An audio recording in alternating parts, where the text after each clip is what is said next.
आस्था के सबसे बड़े समागम महाकुंभ में 23वें दिन रिकॉर्ड तोड़ श्रद्धालु आस्था की डुबकी लगा रहे हैं। सनातन का सबसे बड़ा महापर्व महाकुंभ, जिसकी दिव्यता देश और दुनिया में छाई हुई है। इसी बीच विपक्ष महाकुंभ में हुए हादसे पर सवाल उठाते हुए मोदी योगी को टारगेट करने में जुटा है। आपको याद होगा, महाकुंभ में मौनी अमावस्या स्नान के दौरान जो भगदड़ मची, उसके चलते एक हादसा होता है। पीएम मोदी से लेकर सीएम योगी ने हादसे पर दुख व्यक्त किया। साधु संतों को भी इस हादसे से आघात पहुंचा।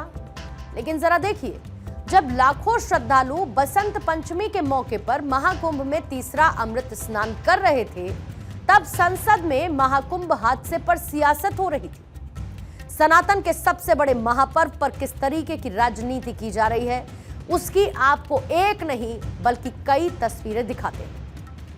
दरअसल सोमवार को जैसे ही संसद की कार्यवाही शुरू हुई, विपक्ष ने हंगामा मचाना शुरू कर दिया। राष्ट्रपति के अभिभाषण पर धन्यवाद प्रस्ताव पर चर्चा छोड़कर विपक्ष के सांसद नारेबाजी पर उतर आए। समाजवादी पार्टी से राज्यसभा के सांसद जया बच्चन ने महाकुंभ में हुई भगदड़ को लेकर विवादित बयान दिया। जया बच्चन ने महाकुंभ में भगदड़ के बाद शव नदी में फेंके जाने का सनसनीखेज दावा किया है। जया बच्चन ने आरोप लगाया कि महाकुंभ में जल प्रदूषण का गंभीर खतरा पैदा हो चुका है, लेकिन सरकार इस पर कोई ठोस जवाब नहीं दे पा रही है। आप लोगों के पास सारी तस्वीरें आ रही होंगी, जो दलदल में लोग फंस गए हैं उनको बाहर निकाल रहे हैं। और ये भी सुनाई दे रहा है कि पोस्टमार्टम भी नहीं हो रहा है। अरे बाबा, पोस्टमार्टम का सवाल नहीं है, डेड बॉडीज को उठा के पानी में डाल दिया है। पानी में डाल दिया, कंटामिनेटेड नहीं है वो वाटर। और जल शक्ति के ऊपर हम लोग भाषण दे रहे हैं हाउस में। इस देश में इस वक्त बहुत बड़ी समस्या है, और वो है जो कुंभ मेला में हुआ है। हजारों लोग चले गए हैं। सही नंबर इनको देना चाहिए, और हाउस में इस तरह के दोगले बातें नहीं करनी चाहिए। जनता के सामने बात करिए, सफाई दीजिए। समाजवादी पार्टी की सांसद और उत्तर प्रदेश के पूर्व सीएम अखिलेश यादव ने भी आज संसद में मौनी अमावस्या पर महाकुंभ में हुई भगदड़ और उसमें मारे गए लोगों के आंकड़े जारी करने को लेकर बीजेपी सरकार पर निशाना साधा और कहा कि सरकार सही आंकड़ों को दबा रही है। सुनिए अखिलेश यादव को। हमारे अपने लोग मारे गए हैं, जिसमें परिवार का हर रिश्ता दिवंगत हुआ है। किसी की माता, किसी के पिता, किसी की बहू, किसी की बेटी, किसी का भाई बहन, चाचा चाची। बच्चों के आंकड़े तो अभी तक नदारद हैं। खोया पाया केंद्र ही लोगों को तो नहीं मिल रहा है। जो खोया पाया केंद्र था, उसको भी लोग पा नहीं पा रहे, ढूंढ नहीं पा रहे। सनातन विरोधियों पर आज योगी आदित्यनाथ ने डायरेक्ट अटैक किया है। विपक्ष के एक एक आरोपों का आज योगी ने जवाब दिया। महाकुंभ में भगदड़ को लेकर आंकड़े छिपाने के अखिलेश यादव के आरोपों पर सीएम योगी ने हमला बोला। साथ ही समाजवादी पार्टी और कांग्रेस को सनातन विरोधी बताया। योगी ने क्या कहा, पहले पॉइंट टू पॉइंट आप वो भी सुनिए। कुंभ के खिलाफ दुष्प्रचार किया जा रहा है, ये योगी आदित्यनाथ ने कहा।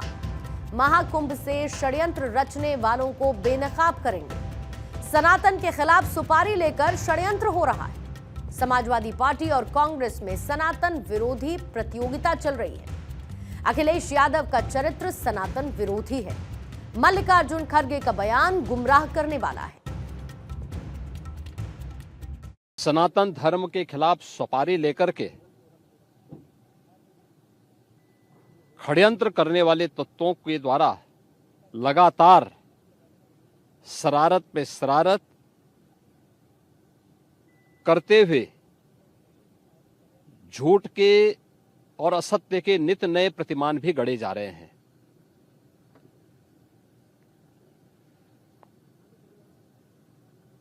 भारत के संसदीय लोकतंत्र की सबसे और सर्वोच्च संस्था देश की संसद में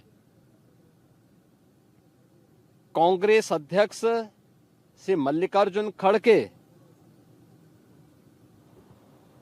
और समाजवादी पार्टी के अध्यक्ष श्री अखिलेश यादव का वक्तव्य इस ओर सबका ध्यान आकर्षित करता है। समाजवादी पार्टी और कांग्रेस के आरोपों और महाकुंभ हादसे को लेकर दिए गए विवादित स्टेटमेंट को लेकर संत समाज में भी आक्रोश है। की संख्या में श्रद्धालु यहाँ पे था और आप ऐसे झूठे आरोप लगा रही है कि डेड बॉडीज को गंगा जी में फेंका गया। क्या आपके पास आपने कोई ऐसा वीडियो देखा, कोई प्रमाण है?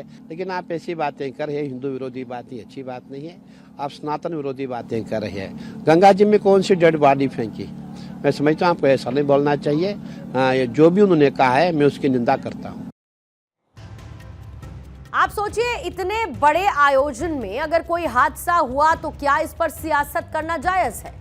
महाकुंभ में हादसे के बाद अनर्गल बयानबाजी करने की जरूरत है? क्या विपक्ष का काम सिर्फ सियासत करना है, यानी बिना तथ्य और प्रमाण के ऐसी बातों को करने का मतलब क्या? सियासत करने वालों को यह भी देखना चाहिए कि किसी व्यवधान के बिना बड़े ही अच्छे तरीके से तीसरा अमृत स्नान संपूर्ण हुआ और अब तक 38 करोड़ से ज्यादा लोग महाकुंभ में स्नान कर चुके हैं, जो कि हमारे देश की संस्कृति और सनातन की सबसे खूबसूरत तस्वीर है।